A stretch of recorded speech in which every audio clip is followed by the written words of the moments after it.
bulan Bung Karno yang kita rayakan pada bulan Juni ini, puncaknya adalah Sabtu kemarin yang kita lihat ada perhelatan besar yang diadakan oleh PDI Perjuangan dan mengundang Pak Jokowi dan calon capres dari PDI Perjuangan yaitu Ganjar Pranowo. Nah, bersama saya Dr. Doni Gahral. Selamat datang ke Main TV, Bung Doni. Terima kasih. Bung Doni ini kita kenal, saya mengenalnya sebagai penikmat filsafat lah ya, dosen filsafat UI. Bung Doni, menurut Anda bagaimana Anda melihat acara kemarin itu, puncak bulan Bung Karno itu? Ya, jadi acara kemarin menurut saya ingin menyampaikan dua pesan utama dari PDIP ke publik. Ya. Pertama adalah bahwa PDIP solid ya dalam mendukung pencapresan Ganjar Pranowo. Itu satu. Ya. Yang kedua, PDIP ingin mengatakan bahwa Ganjar ya jika terpilih nanti ini akan menjalankan kekuasaannya berdasarkan sendi-sendi pikiran Bung Karno. Sehingga dia banyak mengquote pikiran-pikiran Bung Karno dan itu juga di-reinforce oleh Pak Jokowi begitu. Jadi saya kira dua pesan utama itu ingin disampaikan kepada publik bahwa pertama kita solid ya sebagai sebuah partai, kedua Ganjar ini nanti adalah pemimpin yang akan membawa pikiran-pikiran Bung Karno yang direlevansikan dengan situasi dan kondisi kontemporer Indonesia. Saya kira itu dua pesan. Nah, pemikiran-pemikiran Bung Karno ini kan kalau kita lihat, kita baca ya, dalam karya-karya Bung Karno itu kan fasetnya luas ya. Jadi Bung Karno ini kan politisi yang sekaligus pemikir dengan visi besar, ya kan? Dan beliau kan berinteraksi dengan begitu banyak pemikiran dari yang kiri sampai yang kanan. Ya. Dari soal-soal tentang keadilan sosial, tentang isu-isu perempuan, juga soal Islam. Ya. Nah, menurut Bung Doni, bagaimana hal semacam ini itu dilihat dalam konteks sekarang ya. Jadi kalau kita misalnya melihat politisi atau seorang yang bergerak dalam bidang di dalam partai politik PDIP lah misalnya, PDI Perjuangan, merelevankan pemikiran Bung Karno, itu bagaimana? Karena pemikiran Bung Karno kan fasetnya luas gitu ya. Iya. Jadi universal begini, lah gitu, universal, milik semua lah gitu ya. Betul. Pikiran Bung Karno itu secara substansial dia universal. Tapi karena dicetuskan oleh seorang Bung Karno yang notabene adalah tokoh politik dari satu organisasi politik yang tentu saja memiliki diferensiasi ya dengan berbagai faksi politik lain dalam sejarah Republik ini, maka dia tentu saja secara substansi dia universal, secara pesan dia universal. Tapi juga sektoral begitu, juga segmented ya. Nah, sehingga ya hal-hal ini yang perlu dicarikan overlapping konsensus ya atau irisan-irisan dengan berbagai pikiran-pikiran politik lain yang beredar di Republik ini ya sejak Republik ini berdiri begitu. Nah, dengan Islam misalnya ya tentu saja kalau kita berbicara Marhaenisme sebagai ideologi politik, ya kan berbicara tentang ketidakadilan struktural.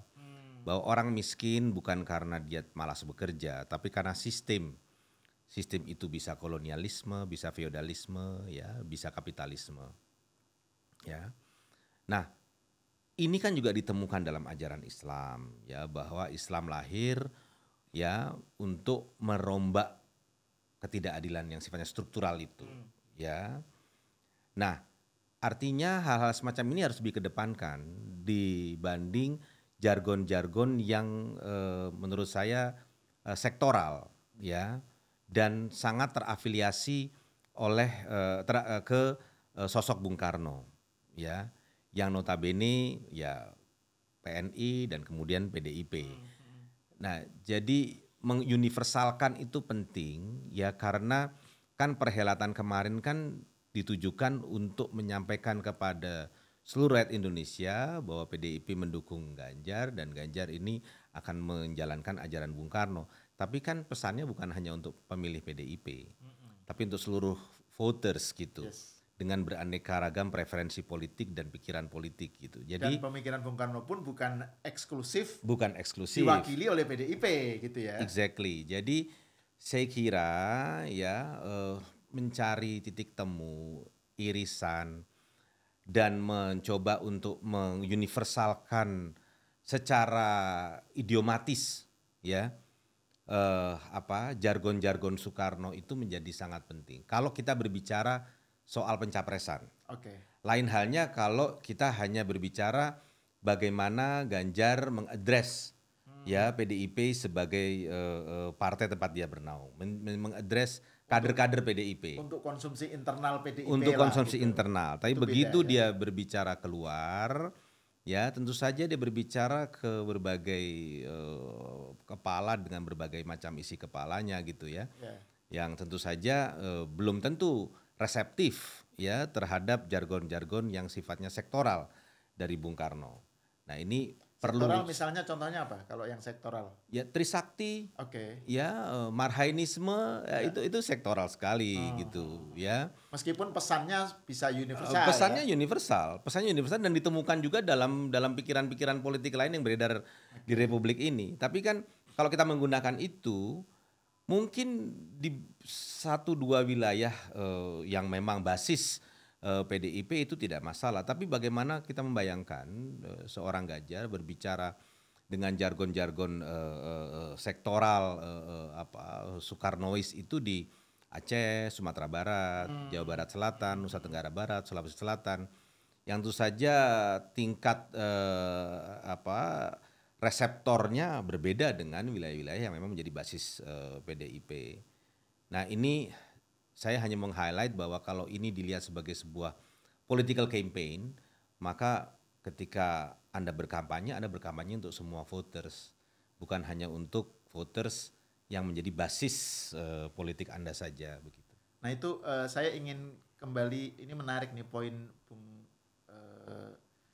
tentang penguniversalan pemikiran Bung Karno ya.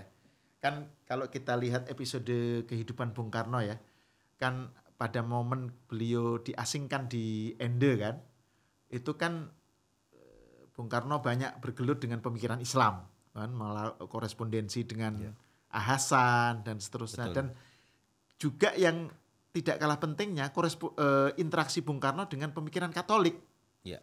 Di Ende gitu ada dengan sejumlah pastor termasuk pokoknya ada sejumlah pastor yang berinteraksi dengan Bung Karno, dan bahan-bahan itu menjadi inspirasi Bung Karno untuk lahirnya Pancasila. Pidato mengenai lahirnya Pancasila kan, acara bulan Juni ini kan, bulan Bung Karno ini kan sebenarnya bulan Pancasila kan. Selain juga lahirnya Bung Karno tanggal 6 Juni ya, tapi kan ini Pancasila. Nah, bagaimana Bung Doni melihat soal universalisasi pemikiran Bung Karno dikaitkan dengan sumber inspirasi di mana dia kulaan ide-idenya terus melahirkan Pancasila gitu. Ya, jadi begini, kebutuhan Bung Karno ya, saya kira saat mendirikan Republik ini ya, itu kan adalah bagaimana menyatukan. Ya. Nah, menyatukan bangsa yang beraneka ragam suku, bahasa dan budaya ini tidak mudah, ya. Nah, tentu saja ya harus ada janji ya, bahwa ketika bersatu maka akan terjadi kemakmuran bersama dan keadilan sosial. Itu. Keadilan sosial tidak mungkin tercapai tanpa adanya redistribusi. Ya, tanpa adanya distribusi dan redistribusi gitu. Nah, saya kira ya disitulah Bung Karno mendapatkan titik temu dengan berbagai ajaran agama tadi. Karena saya kira dalam Islam, dalam Katolik, ya Hindu Buddha pun itu mengajarkan redistribusi, ya kan. Makanya selalu ada ajaran tentang zakat lah, tentang perpuluhan dalam Kristen begitu ya, membantu sesama ya. Itu saya kira dia melihat itu ya. Jadi ketika berinteraksi Bung Karno sadar bahwa kita tidak bisa nasionalisme tanpa keadilan sosial itu omong kosong ya. Persatuan ya itu harus ya mensyaratkan keadilan sosial, dan keadilan sosial itu ditemukan di dalam ajaran-ajaran spiritual yang berkembang di Indonesia gitu ya. Maka dari itu Bung Karno meletakkan ketuhanan yang Maha Esa. Artinya kalau kita bertuhan ya, maka tentu saja kita harus melihat manusia lain sebagai sesama makhluk ciptaannya. Artinya apa? Kita harus bertindak adil, dan keadilan itu bukan karena spontanitas atau kehendak orang per orang, tapi harus struktural, harus menjadi satu kebijakan ya. Dan ini tentu saja menjadi ranah dari pimpinan, penguasa, negara. Nah, saya ingin kembali lagi tadi sedikit ya tentang universalisasi. Saya kira Pak Jokowi berhasil loh menguniversalisasi itu dengan satu kata, Indonesia sentris. Artinya bagaimana menyamakan misalnya ya harga bahan bakar minyak di Jakarta dengan Papua, itu adalah bentuk untuk mengatasi ketidakadilan itu ya. Dan ketika kemudian itu bisa diatasi, maka tentu saja perasaan kepemilikan, perasaan bahwa saya belong to NKRI sebagai sebuah bangsa itu muncul gitu. Dan jadi ini yang saya bilang tadi ya, idiom, jargon itu bisa berbeda ya, tapi substansinya sama, dan yang paling penting itu diterima oleh semua dari berbagai paham politik atau ideologi politik begitu. Itu bisa diterima kalau kita bicara Indonesia sentris. Sebenarnya ini ajaran Bung Karno yang direlevankan itu. Bagaimana menyatukan Indonesia dengan mengatasi ketidakadilan ya, terutama ya bagaimana ya antara Jawa dan Indonesia bagian timur, barat dan timur ini itu bisa dirapatkan kesenjangannya. Ini saya kira yang tadi kita sempat highlight di awal, bagaimana menguniversalkan pikiran-pikiran Bung Karno yang memang sedari awal dia tidak berpikir dari nol. Jadi tidak ex nihilo gitu. Ya, dia berpikir dari sumber-sumber di mana berbagai sumber itu sebagian juga dari ajaran-ajaran keagamaan. Nah itu Bung, tentang penguniversalan pemikiran Bung Karno itu kan juga tercermin dari sosok Bung Karno itu sendiri ya. Maksud saya nggak tahu apakah faktor charm ya, pesona Bung Karno ya. Bahkan ketika dulu sebelum merdeka pun Bung Karno kan di kalangan NU juga diterima sebagai pemimpin, di kalangan Muhammadiyah diterima sebagai pemimpin. Artinya kan kalau kita lihat peta politik Indonesia itu kan selalu membaginya kan orang antara kubu nasionalis dengan kelompok agamis lah ya. Nah, agamis itu kan biasanya kan NU, Muhammadiyah apa gitu. Nah, itu Bung Karno juga diterima gitu. Jadi maksud saya ini Anda bagaimana menurut Anda hal semacam ini itu bisa dilakukan oleh, katakan aja oleh seorang Ganjar Pranowo yang di-endorse oleh PDIP sebagai capres? Ya, saya kira sederhana saja. Bung Karno saya kira ketika berbicara di kalangan Muhammadiyah atau Nahdlatul Ulama, pasti dia tidak berbicara dengan jargon-jargon yang sangat sektoral tadi begitu. Ya, jadi ini hanya persoalan komunikasi. Ya, dia akan menyetir ayat-ayat ya misalnya yang berbicara mengenai keadilan sosial, yang bicara mengenai persatuan, yang bicara mengenai kemanusiaan. Ya. Dan itu kan saya kira dalam berkomunikasi hal ini kan hal yang menjadi pengetahuan umum sebenarnya. Kita harus juga melihat ada pidato Bung Karno di PBB ya, di UN, di New York yang Bung Karno mengutip ayat kan ya? Iya. Jadi ketika dia melihat siapa lawan bicaranya, dari kalangan apa, maka sesuatu yang memang tadinya sektoral tadi ya, segmented ya, fragmented, itu kemudian bisa dibahasakan secara universal dengan idiom-idiom yang bisa diterima ya oleh kalangan tersebut. Ya, jadi yang disampaikan bukan bungkusnya tapi isinya. Ya. Nah, persoalannya adalah ketika bungkus ini kemudian secara politik dibawa kemana-mana gitu. Ya, ini tuh saja akan menjadi liability, ya. Akan menjadi liability malah gitu. Karena dengan bungkus yang segmented, fragmented dan sektoral ini, ya tidak semua akan menerima karena asosiasinya akan sangat sederhana bahwa ini bukan milik kami, ya ini milik dari satu misalnya faksi contohnya politik. Soal idiom marhen lah ya, marhenisme. Yaitu Soekarno PNI, PDIP gitu gampangnya. Orang-orang dari kalangan agamis misalnya akan mengatakan itu bukan milik kami. Ya. Padahal kalau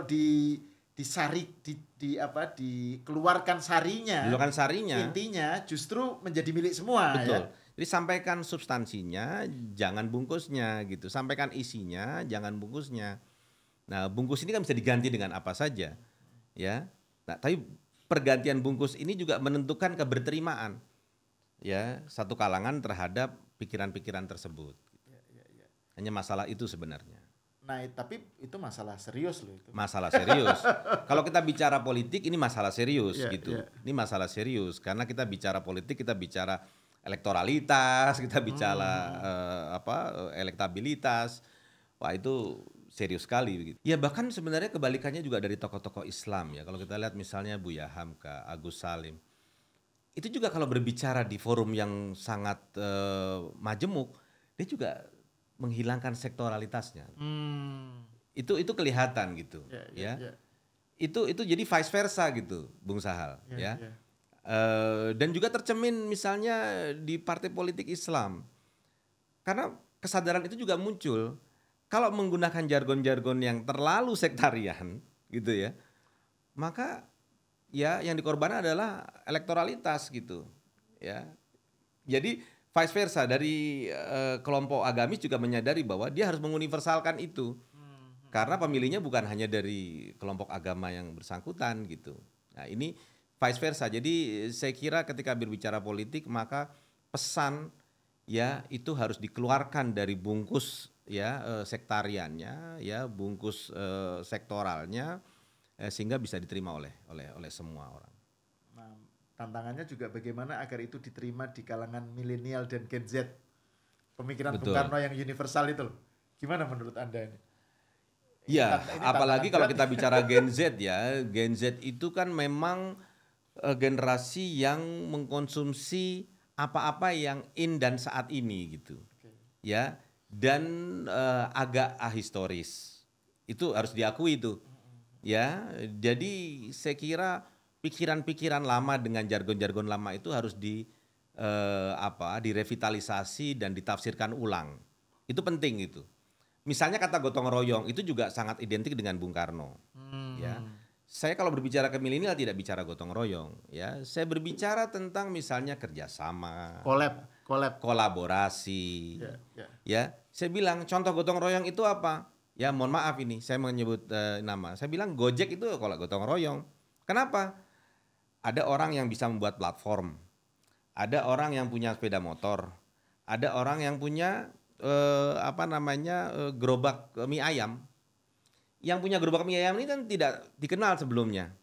Tapi dengan platform ini ya, kemudian ya UMKM ini bisa masuk di platform digital ini dan pemilik motor ini kemudian bisa dapat pekerjaan gitu untuk mengantar mie ayam ke pembeli melalui platform digital ini. Ini kan bentuk kerjasama yang sifatnya milenial dan 4.0. Kalau kita bicara gotong royong kan kita bicara seolah-olah zaman dulu orang bangun rumah ada yang bawa pasir, ada yang bawa kayu. Jadul banget gitu kesan. Iya, ya kan ada bawa genteng gitu. Itu kan zaman dulu sekali. Kalau sekarang semua bentuk-bentuk e-commerce ya, semua bentuk-bentuk platform-platform e-commerce dan digital itu sebenarnya ya manifestasi kontemporer dari pikiran gotong royong itu karena semua diuntungkan dan semua berkontribusi sesuai dengan expertise dan apa yang dimilikinya. Nah, itu kan lebih sederhana ya. Dan milenial paham gitu. Oh, itu maksudnya kolaborasi. Ya, antara YouTuber juga kolaborasi atau muncul di sini kemudian bergantian muncul di sini kan juga saling membantu ya meningkatkan viewers yang bersangkutan kemudian yang bersangkutan ganti untuk meningkatkan viewers di rekannya. Hal-hal semacam ini lebih dipahami ya dibandingkan dengan jargon-jargon itu. Tapi ya saya kira ya ini menjadi pekerjaan rumah ya dari Mas Ganjar Pranowo sebagai calon presiden PDI Perjuangan, bakal calon presiden Perjuangan untuk ya lebih menyapa semua orang dengan pikiran-pikiran yang diuniversalkan, pikiran-pikiran Bung Karno yang diuniversalkan dan bisa memberi contoh-contoh kontemporer dari pikiran-pikiran itu sehingga relate. Kan sekarang anak muda kan selalu bicara relate ya. Jadi bukan tadi hanya dari kelompok ideologi yang berbeda ya yang relate, tapi juga anak-anak muda relate, oh ini toh yang dimaksud Bung Karno dengan gotong royong. Oh ini toh yang dimaksud Bung Karno dengan nasionalisme. Oh ini toh yang dimaksud Bung Karno dengan Trisakti gitu. Nah, relate itu yang harus dibangun ya dengan tadi pola komunikasi yang lebih universal dan tentu saja menyentuh pikiran mereka yang milenial dan berbeda itu. Pertanyaan terakhir, poin terakhir ya Bung ya. Kan di dalam pidato, saya kembali ke acara perhelatan PDIP kemarin kan Pak Jokowi juga bicara mengenai di dalam pidatonya kan beliau menyinggung tentang yang tadi juga sudah disebut oleh Bung Doni tentang jangan gontok-gontokan ya kan, jangan polarisasi lah gitu kira-kira, utamakan persatuan gitu ya soal persatuan dan tadi Bung Doni menyebut bahwa Pak Jokowi memberi contoh Indonesia sentris ya sebagai contoh persatuan. Nah, dalam konteks Indonesia politik Indonesia sekarang yang polarisasinya itu begitu kuat ya dan orang kan mengkhawatirkan politik identitas, politik sara dan seterusnya. Menurut Anda apa yang bisa dilakukan oleh PDIP dan Ganjar sebagai sebagai capresnya PDIP untuk mengadres soal polarisasi dan dengan tujuan menyatukan, jadi politisi yang mempersatukan. Itu menurut Anda gimana? Baik, ini menarik nih. Jadi bagaimana mengatasi polarisasi tanpa terjebak dalam politik identitas itu sendiri. Artinya tadi saya katakan, kalau Mas Ganjar berkampanye dengan jargon-jargon yang identik dengan satu ideologi politik yang bisa jadi berbeda dengan beraneka ragam ideologi politik lainnya atau dalam hal ini dengan kelompok agamis gitu, ya kan berarti dia ingin menyelesaikan polarisasi dengan hal yang bisa membangun polarisasi gitu. Jadi harus mengakomodasi ya, harus menyapa keluar, harus melebarkan sayap komunikasinya supaya justru hal yang dikhawatirkan tidak terjadi gitu ya. Jadi kalau kita berbicara persatuan ya, tentu saja semua orang ingin persatuan gitu ya. Tapi berbicaralah dengan konsep-konsep yang bisa diterima oleh semua. Misalnya Indonesia sentris bisa diterima oleh semua ya. Kata itu bisa diterima oleh semua ya. Soal poros maritim itu bisa diterima oleh semua ya, atau konsep apalah yang bisa diterima oleh semua kalangan dan semua warga negara gitu.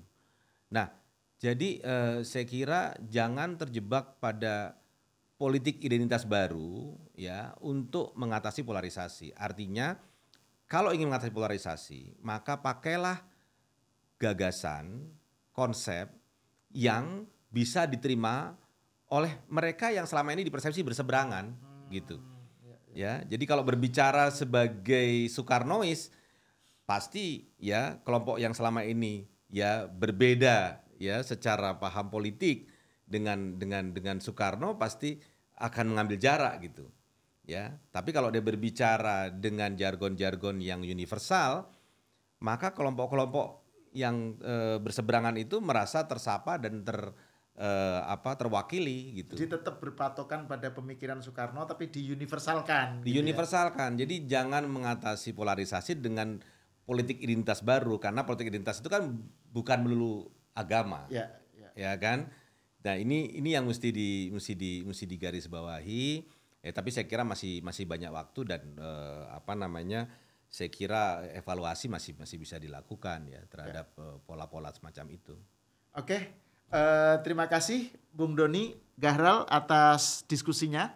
Pemirsa, sampai di sini dulu, kita bertemu lagi di episode selanjutnya.